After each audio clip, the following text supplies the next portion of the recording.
Hola mi gente, vamos a volver después de un receso y vamos a volver en grande a estudiar lo que es el constitucionalismo chileno, es decir, cómo han operado las distintas constituciones que Chile ha tenido en los últimos 200 años de historia.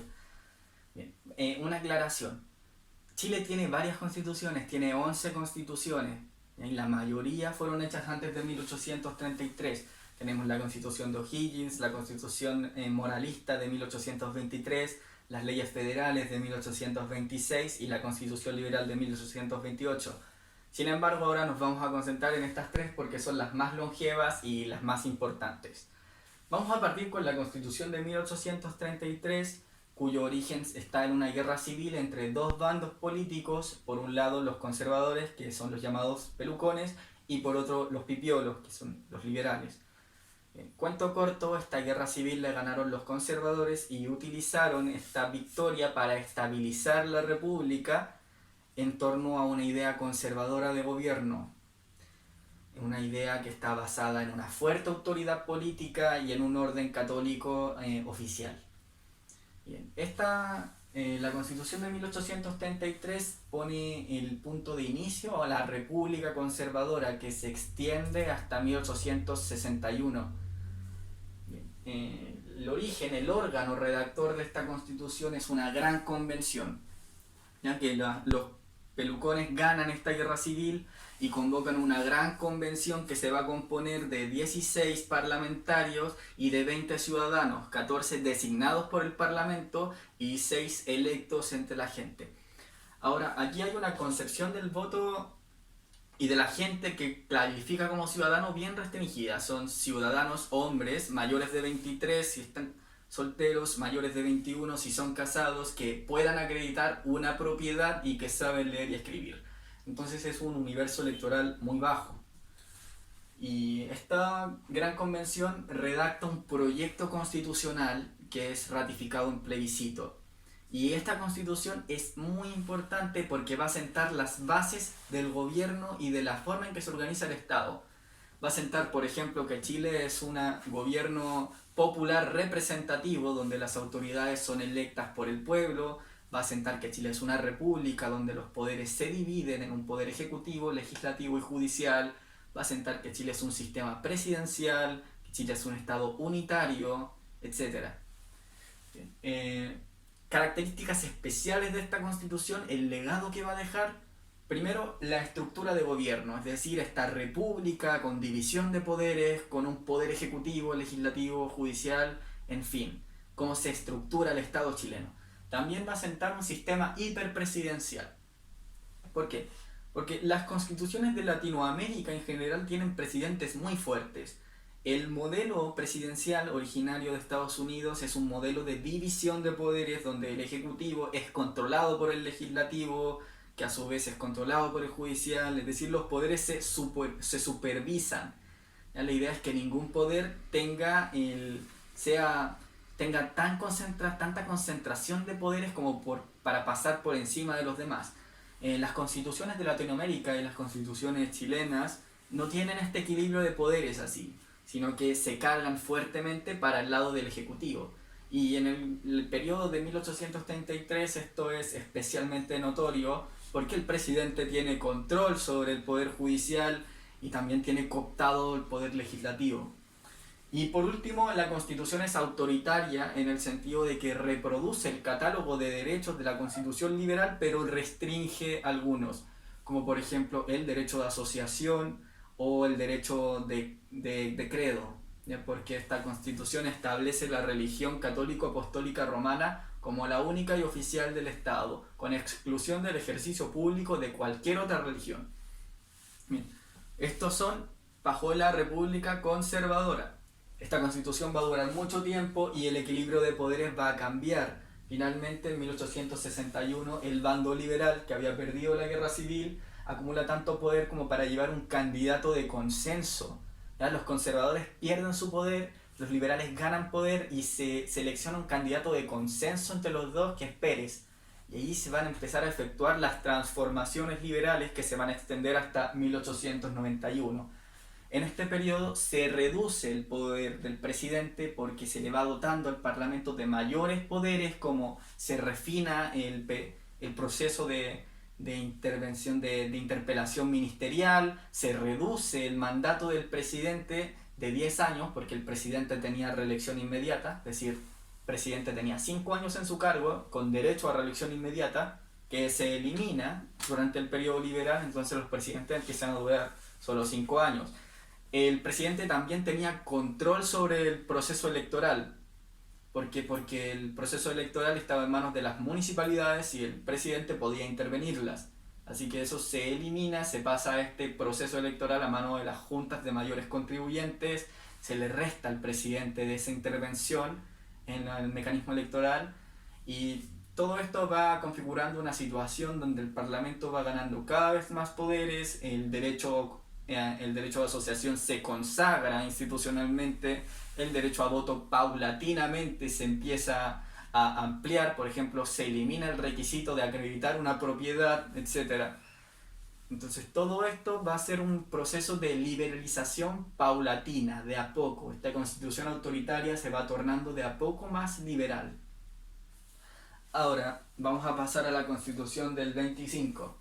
En el origen vamos a ir con un cuento corto, empieza en 1891 con Balmaceda y su confrontación contra los parlamentarios que va a llevar a una guerra civil. Esta confrontación tenía tenía dos ejes. Primero, el rol del Estado chileno en la economía del salitre, si el Estado iba a controlar el salitre o si se lo iba a dejar a los privados. Y segundo, el estilo de gobierno. Balmaceda era un presidente fuertemente que quería concentrar poderes, ¿ya? Era un presidente muy confrontacional con el Congreso y el Parlamento tampoco quería cederle mucho espacio a Balmaceda para que pudiera dejar hacer su proyecto, era un parlamento obstruccionista. Entonces se va a llevar una guerra civil que Balmaceda va a perder, van a ganar los parlamentarios y va a empezar a regir en Chile un parlamentarismo de facto, que es un sistema presidencial donde el presidente está bajo el dominio del parlamento. Es decir, no es un parlamentarismo constitucional, es un parlamentarismo a la chilena porque el presidente va a perder poder para llevar a cabo su propia agenda y el parlamento lo va a dominar. Esto va a tener muchos vicios como las rotativas ministeriales, es decir, mucha ineficiencia política. En paralelo a esta ineficiencia política se van a empezar a acumular una serie de problemas, como por ejemplo Chile va a empezar a depender económicamente del salitre y eso va a generar transformaciones, como por ejemplo en las ciudades se van a empezar a hacinar, va a haber hacinamiento, van a haber problemas de vivienda, problemas de salud, eh, problemas de educación, etc. Y a eso se le tiene que sumar el problema de los vaivenes que tiene la economía del salitre, porque Chile va a ser un país monoexportador, así que va a depender del precio del salitre en el mercado internacional, lo que produce ciertas crisis económicas en algunos periodos. A eso se le suman las condiciones miserables a las que estaban sometidos los trabajadores del salitre, y en fin, esa suma de factores va a ocasionar la cuestión social, que es este periodo de malestar general, de alto descontento social y agitación que va a desencadenar una ola de protestas. Se suma a esto que el Parlamento se va a enemistar con algunos sectores militares porque van a cortarles un poco el financiamiento, van a reducir los salarios, un garrón. Y lo que va a suceder es que en determinado momento el Parlamento en plena crisis va a sesionar para subirle el sueldo, subirle la dieta parlamentaria a los congresistas. Y esto va a ser la gota que rebase el vaso. Entonces el general Altamirano va a ir con un grupo de militares de alto rango al Parlamento y van a hacer el famoso río de sables, que no es otra cosa que un golpe de Estado.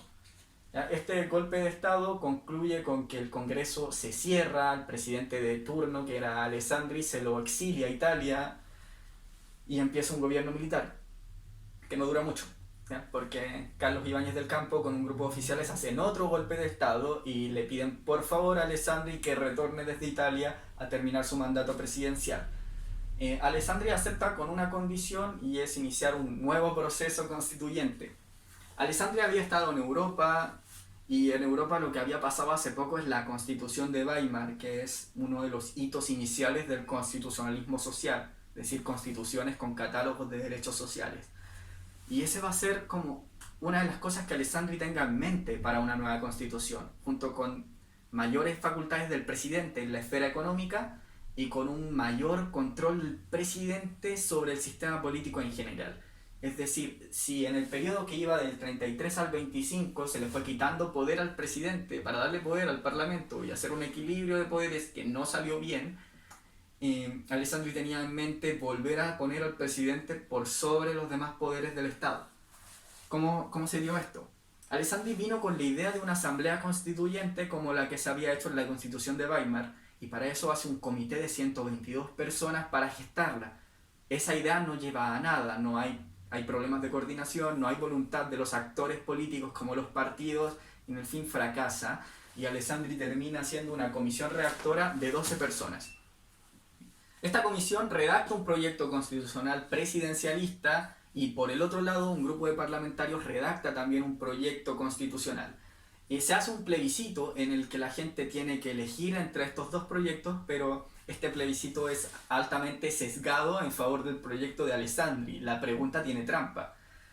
Y por otra parte, los partidos políticos boicotearon este proceso, entonces este mecanismo, esta constitución, es ratificada en un plebiscito con muy poca participación. Pero esta constitución tiene cosas bien importantes, ¿ya? Que es su legado. Primero, se establece un Estado laico, es decir, el Estado que antes estaba fuertemente ligado a la Iglesia, que el presidente tenía la obligación constitucional de promover los valores católicos y tenía también derecho de patronazgo, y se separa. El Estado se separa de la Iglesia y se considera un Estado liberal neutral. Por otra parte, también se establece un Estado social de derecho, es decir, se agrega una nueva serie de catálogos de derechos sociales.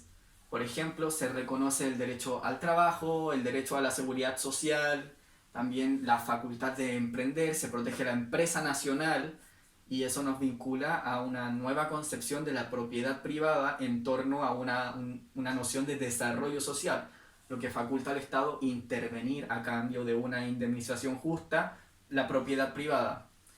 Y eso permite proyectos como los fueron la reforma agraria o la nacionalización del cobre. También se restaura este hiperpresidencialismo, se le da al presidente mayores atribuciones en la esfera económica, iniciativa legislativa exclusiva y decretar urgencias de ley, que es en el fondo darle a un proyecto constitucional una prioridad, o sea, darle a un proyecto una prioridad por sobre los otros, un proyecto de ley.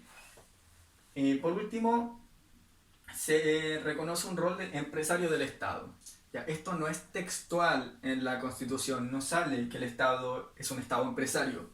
La Constitución en ese ámbito le da al Estado gran libertad para decidir qué proyecto económico quiere llevar, si quiere llevar una economía de mercado, si quiere intervenir más. ¿Ya? Es una Constitución que le da al Estado la libertad de elegir eso, pero que también le da al Estado amplias facultades para intervenir en sectores estratégicos de la economía, para iniciar actividades empresariales, crear empresas públicas, etc.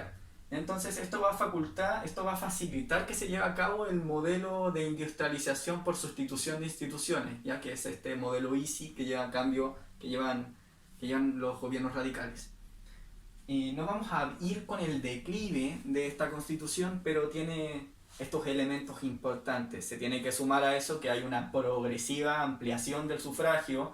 Por ejemplo, se permite el voto femenino, primero en las elecciones municipales, para después permitirlo a nivel presidencial y parlamentario. También se eliminan los requisitos de saber leer y escribir para poder votar, lo que le da el voto a la población analfabeta, que es un porcentaje considerable del país. Y también, bueno, esas cosas, esas señales de democratización del sistema que va progresivamente democratizándose, ampliando los derechos, consolidando los derechos. Se reconoce también constitucionalmente el rol de los partidos políticos, se integran a la vida política organizaciones de base de la sociedad civil como los centros de madres, los centros de estudiantes, las juntas de vecinos, los sindicatos, y se hace que los partidos políticos tengan diálogo directo con ellos para tener una democracia, unos partidos políticos que se vinculen con las bases sociales. De todo esto, varias de estas cosas van a dar derechamente marcha atrás en la Constitución del 80. Bueno, la Constitución del 80 tiene un origen que conocemos todos, ¿ya? Que es el golpe militar y la dictadura, Quizás lo que no se sepa es que no es algo que se les ocurrió sobre la marcha.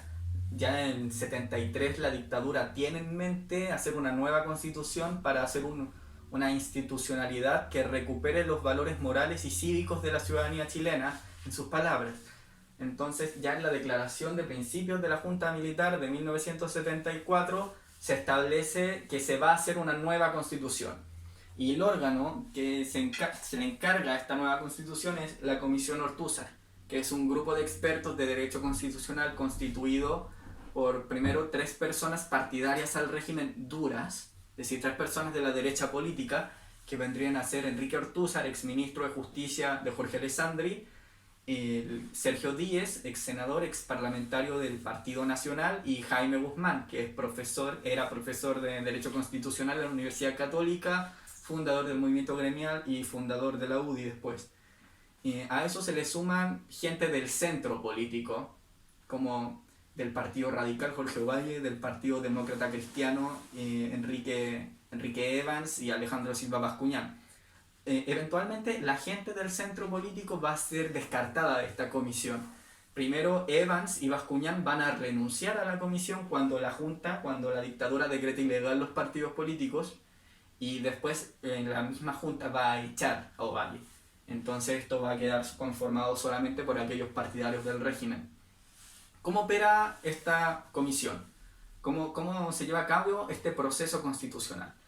No se redacta una constitución de una, sino que de a poco se van tirando actas constitucionales, de la que voy a destacar el acta constitucional número 1 porque crea un Consejo de Estado, que es un órgano compuesto por civiles afines a la dictadura, que sirven como asesores, un órgano consultivo de la Junta Militar. Entre ellos se destaca la presencia, la participación del expresidente Jorge Alessandri y del expresidente Jorge González Videla. Se invitó también a Eduardo Frei, pero él rechazó la invitación y de hecho va a ser uno de los críticos de este proceso. Y por último, la tarea que tenían eran, la Comisión Ortúzar redactaba un proyecto constitucional, el Consejo de Estado revisaba eso, le hacía sus modificaciones, y todo esto iba a un comité de expertos compuesto de 8 personas, del que no sabemos mucho más porque estas actas fueron destruidas. Entonces todo este proceso se da con mucho secretismo, conocemos solamente sus resultados. Entonces, ¿cómo se aprueba esta constitución? En el famoso plebiscito del 80, que realmente no cumple garantías que le den una legitimidad institucional ni democrática. En primer lugar, porque hubo muy poco tiempo para preparar argumentos en contra de esa constitución. Desde que se tira el proyecto hasta que se hace la votación, transcurre muy poco tiempo. En segundo lugar, no hay oposición política, está prohibida, no existen opositores posibles al proyecto de la dictadura. Lo más parecido por ahí son el grupo de los 24, liderado por Eduardo Frei, que hicieron una serie de críticas a este proyecto constitucional, pero no tenían espacio para difundirlas. En tercer lugar, tenemos que este plebiscito se hizo durante un estado de excepción constitucional, es decir, un estado donde las garantías constitucionales básicas están suspendidas. En cuarto lugar, no habían registros electorales, y en quinto lugar tampoco existía un órgano autónomo para llevar a cabo el proceso electoral. Entonces, realmente este plebiscito fue ampliamente sesgado y controlado. No había posibilidad de una genuina expresión de las preferencias democráticas del pueblo. Entonces, es un plebiscito legítimo. Pero la Constitución se aprueba. Ahora, pese a que la Constitución se aprueba en ese plebiscito, no comienza a regir sino hasta la vuelta de la democracia. Así que ahora lo que vamos a ver es, a muy grosso modo, es decir, muy por arriba, algunos contenidos de esta Constitución, tal cual fue redactada. Primero se retoma la ruta hiperpresidencial, se tiene un presidente con amplios poderes, muchos que lo permiten estar por sobre el Congreso y por sobre el Poder Judicial. ¿Ya? ¿Por qué? Porque el presidente puede nombrar ministros, el presidente también tiene facultad de intervenir en el proceso legislativo, tiene un veto fuerte, etc. En segundo lugar, porque es una constitución con un sesgo antimayoritario, es decir, la constitución fue redactada de modo tal que dificulte los cambios por mayoría simple. ¿Ya? ¿Y cómo se puede ver esto? Primero por el sistema electoral binominal, que lo que hacía era congelar la situación política en 50% de fuerza para un bando, 50% de representación para el otro bando, y a eso se le agregaba un quórum supramayoritario. Y un quórum supramayoritario es una quórum que te exige más de 50% para poder hacer un cambio en la ley. Entonces, obligadamente las partes tenían que negociar y llegar a acuerdos.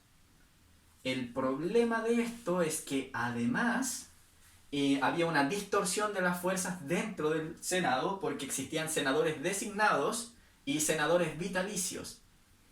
Así que eso le daba, estos eran mayoritariamente afines a la dictadura y a la derecha política, entonces sobre representaban las fuerzas de la derecha en el Parlamento. Bien, vamos a continuar entonces, se me cortó el video, ¿ya? Entonces voy a seguir. Los otros puntos que queríamos tratar es que tenemos un Estado neoliberal, por otra parte, que restringe el rol del Estado en la economía y también los derechos de los individuos. ¿Cómo? En primer lugar, se establece un modelo de Estado subsidiario, que es un Estado que interviene en la economía si los privados no pueden o no quieren intervenir en ella. Entonces, estas facultades del Estado empresario que existían en la Constitución del 25 se eliminan. Actualmente el Estado puede crear empresas, pero hacerlo es mucho más difícil que antes. Segundo, el catálogo de derechos sociales que existía antes en la Constitución del 25, que reconoce derecho a seguridad social, derecho a salud, etc., se elimina. Hoy día tenemos derechos individuales y tenemos la garantía de elegir si queremos atendernos en un sistema de salud público o privado, pero no tenemos como tal un derecho a la salud, un derecho que obligue al Estado a brindar una red universal de salud.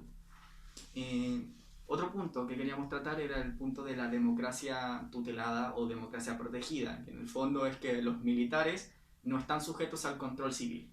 Los militares se conciben como garantes de la institucionalidad y esto se puede ver de tres maneras. Primero, porque los senadores designados o los senadores vitalicios eran en gran parte exmilitares, el mismo Pinochet era uno. Segundo, porque estos militares son inamovibles. Los altos cargos del ejército, como el comandante en jefe de las Fuerzas Armadas, se designa dentro del mismo ejército y el presidente no lo puede remover, no está sujeto al control presidencial. Y en tercer lugar, se puede ver en el Consejo de Seguridad Nacional, que es muy diferente al que tenemos hoy, que era un órgano que podía autoconvocarse a petición de 2 de sus miembros y hacer sugerencias al presidente o advertir al presidente cuando una política se desviaba de lo que se había concebido. Entonces, en el fondo, eso era una amenaza. Y por último, tenemos una constitución basada en un modelo de corporativismo social, que en el fondo lo que hace es prescindir al máximo de los partidos políticos y de despolitizar organizaciones civiles. Como por ejemplo los partidos políticos que fueron vitales en la vida política del 1925 a 1973 son reducidos a simples máquinas electorales.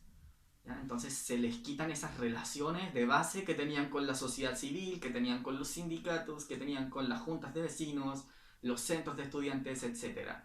Y a estas mismas organizaciones sociales, las juntas de vecinos, los centros de madres, los centros de estudiantes, los sindicatos, se las despolitiza. Entonces, este modelo pretende prescindir al máximo de los partidos políticos, de estas organizaciones civiles, y en cambio se canaliza con la representación tecnocrática y con la unidad en torno a un líder fuerte que es el presidente.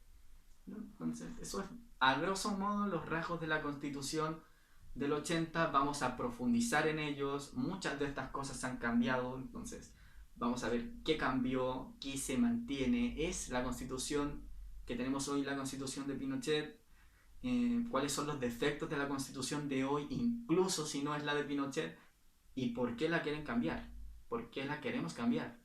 Vamos a ver todo eso en las próximas sesiones, entonces los dejo cordialmente invitados y gracias por escuchar.